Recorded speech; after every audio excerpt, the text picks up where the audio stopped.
화창한 봄날을 맞아 주말 나들이 계획 세우시는 분들 많으시죠? 매주 목요일 여러분의 주말을 풍성하게 채워줄 공연 소식 알아보는 시간입니다. 하재근의 도시락, 이 시간 책임져 주실 하재근 문화평론가와 함께합니다. 어서 오세요. 안녕하세요. 안녕하세요. 네, 날씨가 더워지다 보니까 야외에서 노는 것보다 실내에서 시원한 에어컨 바람 쐬면서 노는 게 좀 좋을 때가 있어요. 네. 그런 곳이 바로 공연장이나 연극 무대가 아닐까 싶은데요. 네. 어떤 소식 준비해 오셨는지 먼저 소개해 주시죠. 예, 오늘은 무려 9개의 연극상을 휩쓴 작품, 연극이죠. 네. 서한화차 소식 준비했고요. 네. 그리고 또 전직 요정에서 이제는 디바가 된 바다씨, 네, 바다씨의 콘서트 소식 준비했고요. 네. 그리고 이번 주말에 서울에서 열리는 축제 소식하고 무료로 상영되는 영화에 관련된 소식들 가지고 왔습니다. 네. 풍성하네요. 그렇죠. 이 서한화차라는 제목에서 뭔가 좀 비장하고 슬픈 느낌이 들기도 하는데요. 왠지 좀 비극적인 연극일 것 같아요. 정말 그런가요? 네, 그렇습니다. 영화는 우리가 그 결말을 다 말씀을 드리면 절대로 안 되지만 연극은 그 인터넷에서 서한화차 검색하시면 줄거리 마지막 장면까지 다 지금 소개가 돼 있는데 상당히 좀 비극적인 작품이고 네. 인간의 어떤 어두운 내면이라든가 욕망을 아주 장중하게 표현을 해서 관객들한테 형언할 수 없는 감동을 안겨준다, 뭐 이런 평을 받고 있는 작품인데, 서한이라는 것은 과거에 중국의 진나라의 수도였던 지역이 지금 그 근처의 지역이 서한이고, 네. 지금은 중국의 중심지가 베이징이지만 원래 한족의 문화의 중심지가 서한 근처, 거기가 옛날에는 뭐 장안이라고 불리기도 했다가 함양이라고 불리기도 했다가 장안이 삼국지의 또 중심 무대이기도 네, 하죠. 맞아요. 네. 장안, 그래 낙양. 그 지역에 거기에 이제 진시황의 무덤이 있는데, 진시황 무덤은 진시황이 이제 영원 불멸을 살려고 했던 인물이죠. 그래서 네. 막 뭐 삼천 동녀를 우리 한반도로 보내서 막 불로초를 찾기도 하고, 그렇죠. 그러면서 자기를 영원히 지켜줄 무사들을 땅속에 이제 토용을 만들어서 묻었는데, 네. 그것이 굉장히 또 인류한테 어떤 불멸을 상징하는 기제로 널리 알려져 있기도 하죠. 그런데 이 연극이 바로 거기에 이제 착안을 해서 네. 이제 두 개의 키워드가 같이 가는 건데, 하나는 주인공 남남 커플, 그러니까 동성애 소재가 거기 들어가는데, 네. 그 주인공들이 그러한 동성애 소재를 기반으로 해서 현대인의 여러 가지 불안정성이라든지 병적인 애착이라든지 혹은 그 어떤 그 깊이를 알 수 없는 욕망이라든지 이런 키워드가 하나가 있고, 또 하나가 이제 그 방금 말씀드린 진시황 그 무덤을 통해서 불멸에 대한 욕망, 그 두 가지의 키워드를 병치를 해서 하나의 이제 그 기역극 형태로, 그러니까 주인공이 서안에, 요즘 중국말로 시안이라고 하는데, 시안에 그 진시황 등을 찾아가는 화차는 중국어로 기차라는 뜻입니다. 네. 기차를 타고 쭉 가면서 과거를 회상하는 기역극 형태로 이루어져 있는데, 이게 이제 연출가 한태숙 씨가 항상 인간 내면의 어두운 면을 탐구하는 그 작가 정신이 있는 분입니다. 네. 바로 그 한태숙 씨의 그러한 작가 정신의 결정체다라고 이 작품이 알려져 있습니다. 예. 서한화차가 말씀하셨다시피 연극상을 받을 정도로 예술성도 뛰어나고, 그런데 흥행성까지 뛰어나다고 들었습니다. 어떤가요? 그렇죠. 이 두 가지가 모두 뛰어난 매우 이제 드문 작품인데, 네. 이 작품이 2003년에 초연된 이후에 동아연극상 작품상, 연출상, 연기상, 무대미술상, 또 대학로 포럼 배우상, 김상렬 연극상, 네. 배우협회 연기상 등 9개의 연극상을 받았고요.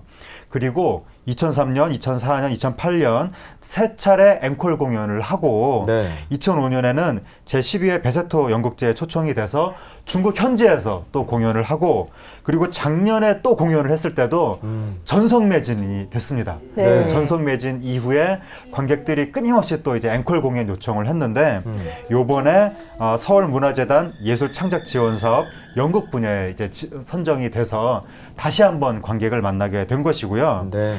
이것이 이제 연출가이자 작가인 한태숙 씨가 그동안 계속해서 레이디 맥베스, 단체의 신곡, 유리동물원 이런 작품을 통해서 매진 행렬을 이어 나갔는데, 네. 그 한태숙 씨 작품의 정점이다, 그런 평을 서한화차가 받고 있습니다. 네. 그렇군요. 이 연극 서원하차가 대중들에게 인기를 끌 수 있었던 것은 물론 이 한태숙 씨의 연출력과 그런 예. 것도 있지만 배우들의 힘도 한몫을 했을 텐데요. 주인공 역을 맡은 박지일 씨 같은 예. 경우에 2003년에 초연 이후에 벌써 7번째 주인공을 맡고 있다고요? 예, 박지일 씨가 한 몫을 한 게 아니라 여러 몫을 한 것 같습니다. 네. 지금 말씀하신 대로 2003년 이후에 7번째 이 역할을 계속 하고 있는 겁니다. 그러니까 그럼 그만큼 네. 관객의 사랑도 받았고 평단의 평가도 좋다는 얘기겠죠. 네. 그러니까 박지일 씨가 정말 신들린 듯한 연기를 보여주기 때문에 그것이 관객들한테 굉장히 큰 이제 감동을 준다고 할 수가 있고 박지일 씨의 이름을 좀 생소하게 느끼는 분들이 많을 수도 있지만 네. 얼굴을 보면 다 아실 겁니다. 얼마 전에 굉장히 유명한 드라마 그 정도전에서 이색 역할을 맡았던 분이고 지금도 수많은 사극이라든가 여러 드라마에서 중요한 역할을 맡고 있는 분인데 예. 이분이 이 연극 속에서 학창 시절부터 중년 나이 때까지 그 긴 세월을 지나가는 동안 그 이 주인공의 어떤 그 삶의 변화라든지 심경의 변화라든지 그런 걸 굉장히 잘 연기를 해냈고 네.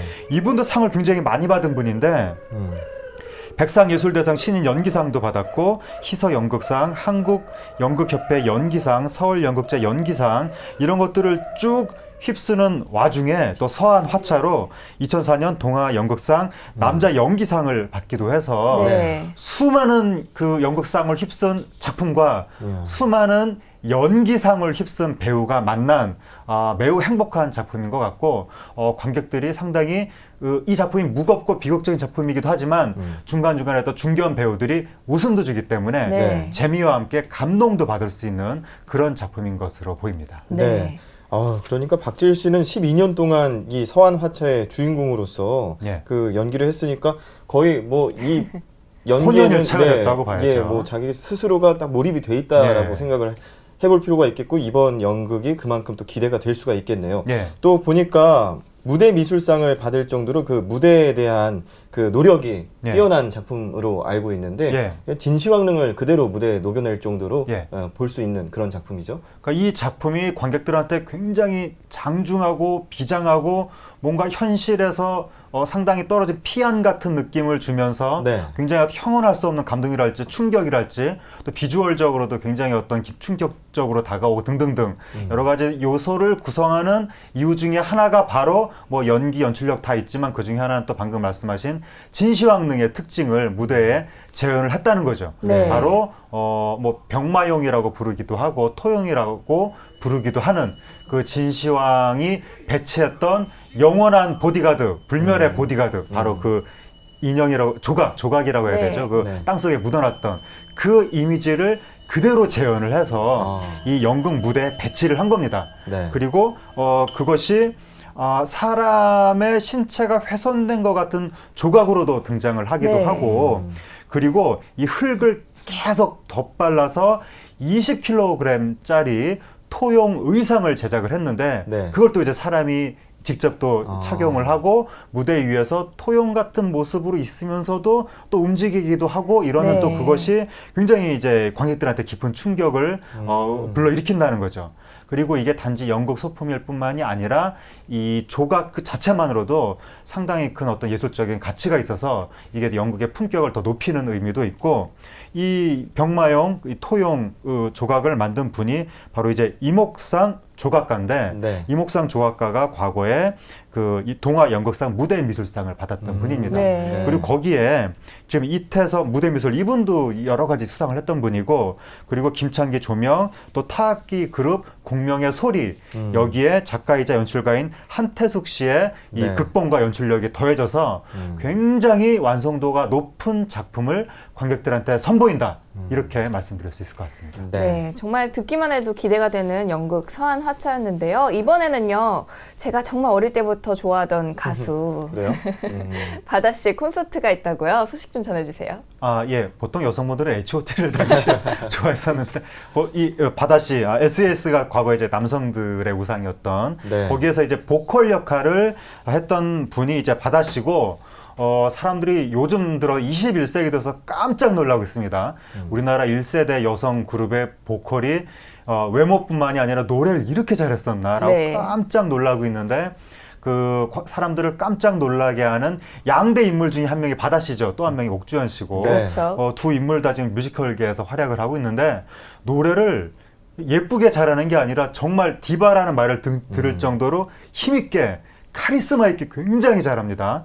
그런데 그 바다 씨가 드디어 이번에 또다시 이제 단독 콘서트를 하게 되는 건데 예. 이번 이제 콘서트의 타이틀이 The Ocean 챌린지 오브 더 퍼스트 레이디라는 복잡한 타이틀로 공연을 하는데 5월 30일부터 31일까지 서울 한남동 블루스퀘어에서 개최가 되고 네. 지난 2009년에 바다 씨가 바라콘이라는 타이틀로 단독 콘서트를 했는데 그때 이제 바라콘에서 보여줬던 바다 씨의 정체성이 이번 공연에서는 더 이제 강화가 됐다라고 하는 거고요. 그리고 단지 그 아이돌 출신 가수로서 바다 씨의 그 어떤 스타성을 떠난 티켓 파워 여기에 의존하는 공연이 아니라 네. 공연 자체의 퀄리티, 네.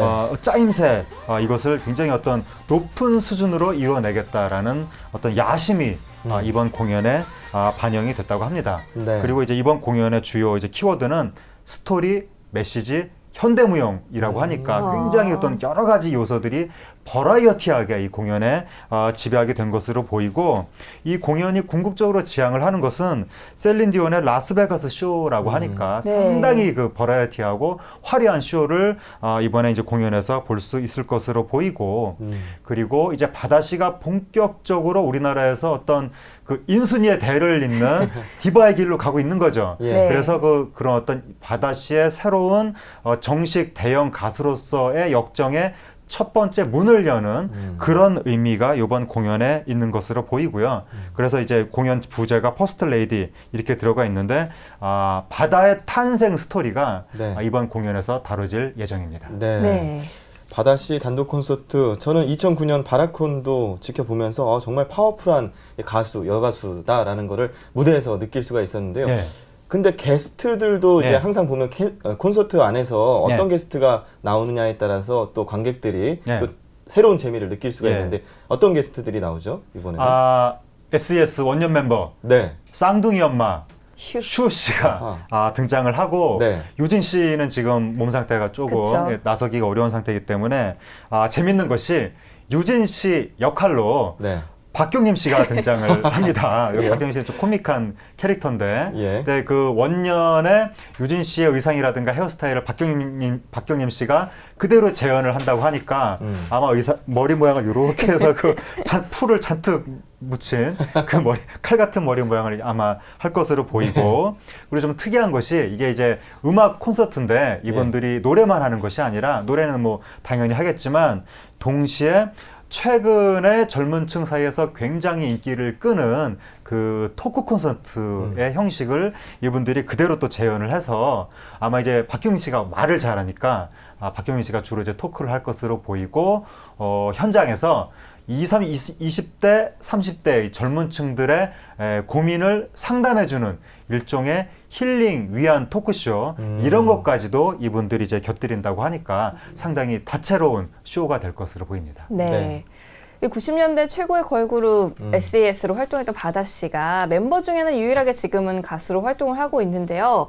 SES의 이 90년대 인기가 뭐 지금의 여자 걸그룹들의 뭐 소녀시대만큼이나 다 휩쓸 수 많았죠. 있었죠. 예. 지금 엄청난 걸그룹은, 인기였죠. 상대가 안 SS 됩니다. 당시에. 예. 그러니까 SS 이름이 무슨 뜻이냐면 이게 이제 바다 씨 있지 않습니까? 예. 영어로 네. C죠. C. 그래서 C, 유진, 슈 해서 S, 정말 E, 간단하게 S. 이름을 지었어요. 예. 최근에 알았습니다. SS의 비밀을. 네. 그리고 옛날에 그래서 뭐 유진이 바다에 빠져슈 막 이런 네. 식의 이름 맞아요. 우스갯소리도 있었는데 기억나네요. 예. 원래 세계에 진출할 목적으로 4인조로 구성이 된 팀이었습니다. 4명이 각각 다른 나라 말을 하고, 그런데 중국어 멤버가 갑자기 빠지는 바람에 3인조가 됐던 것이고요. 유진 씨는 괌에서 H.O.T 화보 촬영하다가 현지에서 캐스팅이 됐고, 네. 또 슈 씨는 그 G.O.D 손호영, 데니안 씨하고 혼성 그룹을 준비하다가 캐스팅이 있다고 하는데 아. 하마터면 G.O.D가 이 세상에 안 나타날 뻔했습니다. 그 혼성그룹이 만들어졌으면 네. 그런 이제 비화가 있고 예. 이분들이 그렇게 구성이 돼서 97년에 이제 압력걸로 데뷔를 하면서 우리나라 수많은 남성들의 남심을 흔들어 놓은 엄청난 그러니까 이 현대형 걸그룹의 출발점이 됐던 거죠. 그렇죠. 그리고 네. 바로 이어서 핑클이 등장을 하면서 음. 그야말로 우리나라 이 남성 아이돌 팬들의 마음을 양분했던 한 시대를 양분했던 맞아요. 엄청난 팀이고 그리고 핑클이 주로 대중 친화적인 싱글 몇몇 그 대중 네. 이것 봐 나를 한번 쳐다봐 뭐 이런 대중 친화적인 싱글로 유명했다면 네. SES 같은 경우는 애초부터 국제적인 진출을 하려고 했던 팀이었기 때문에 이 노래 싱글 자체가 한국에서의 대중 친화적인 싱글이라기보다는 좀 더 국제적인 트렌드에 맞춘 그래서 SES가 음악적으로는 좀 더 고급스럽다 앨범의 완성도가 높다 뭐 그런 평을 상당히 많이 받았고 걸그룹 중에 가장 많이 앨범 판매고를 올린 그 기록도 SES가 가지고 있고 그래서 이제 90년대 한국 대중음악의 수준을 한참 끌어올렸을 뿐만 아니라 일본에 또 진출하고 대만에 진출하면서 대만에서는 성공을 했고 일본은 당시에 이제 한류 인프라가 제대로 돼 있지 않았던 그렇죠. 시절이었기 때문에 기대했던 만큼의 성과는 거두지 못했지만 어쨌든 SES 진출 당시에 얻었던 시행착오의 지식을 기반으로 해서 네. SM이 그 다음에 보아와 동방신기를 성공시키는 그러니까 한류의 초석이 됐던 그룹이다. 이렇게 이제 말씀드릴 수 있습니다. 네. 예. 그 90년대 아이돌 이야기 나오니까 저희가 또 같이 흥분을 해서 그때의 기억을 떠올릴 수 있는 시간이었고요. 네. 예, 바다의 콘서트 한번 기대를 해보겠습니다. 계속해서 이번에는 오늘 주말에 서울에서 열리는 다양한 축제도 만나볼 수 있을 것 같은데요. 계속 네. 소개해 주시죠. 예. 먼저 이제 토요일에 시작되는 서울 국제 만화 애니메이션 페스티벌 소식부터 전해드리면 장소가 서울 광장 그리고 애니메이션 센터 명동 일대에서 네. 펼쳐지고요. 5월 23일 토요일부터 28일 목요일까지 오전 10시부터 오후 6시 사이에 각종 애니메이션 전시라든가 영화제, SPP 캐릭터 등 아마 뭐 만화 작가들 사인전 이런 것도 있을 것으로 보이고 예. 굉장히 다채로운 행사 이거는 상당히 큰 행사이기 때문에 그렇죠. 국제 만화 애니메이션 관심 있는 페스티벌이니까요. 분들이 한번 좀 찾아보시면 굉장히 좋은 행사일 것으로 보이고 네. 그리고 2015년 우장산 실록축제가 우장산 근린공원 일대에서 5월 23일 토요일 오전 11시부터 오후 6시 30분까지 펼쳐지고요. 건강 걷기, 어울림 문화 한마당, 숲속 음악회 이런 네. 행사들이 열리게 되고 2015년 꿈틀이 자연 생태축제가 등나무 근린공원 북서울미술관 옆에서 네. 5월 24일 일요일 오전 10시부터 오후 5시 사이에 자연 생태교실, 생태학교, 각종 이벤트 등이 펼쳐지게 됩니다. 예. 네. 그러면 이제 주말을 이용해서 영화 보러 가시는 분들을 위해서 무료로 영화 볼 수 있는 곳도 알려주시죠. 예. 유승호 씨를 국민 남동생으로 자리매김하게 만들었던 네. 영화 집으로가 서울과학기술대학교 안에 분수대 옆에서 5월 23일 토요일에 오후 6시 상영이 됩니다. 네. 그리고 송강호 씨가 나왔던 반치광, 이거 굉장히 재밌는 작품인데 예. 답심리 촬영서 영화 전시관에서 5월 23일 토요일 오후 2시에 상영이 되고요. 그리고 온 가족이 함께 볼 수 있는 애니메이션 모모와 다락방의 수상한 요괴들, 이 작품이 글마루 한옥 어린이 도서관에서 5월 24일 일요일에 오후 2시 상영이 될 예정입니다. 예. 이번 주말은 축제도 있고 뭐 영화 여러 가지 그 집 앞에서 볼 수 있는 그런 문화 행사들이 풍성하네요. 네. 하재근 씨와 함께 하재근의 도시락 오늘 여기까지 진행을 해봤는데요. 다음 주 목요일에 또 뵐 수 있는 거죠? 네, 그렇습니다. 네. 오늘 말씀 고맙습니다. 감사합니다.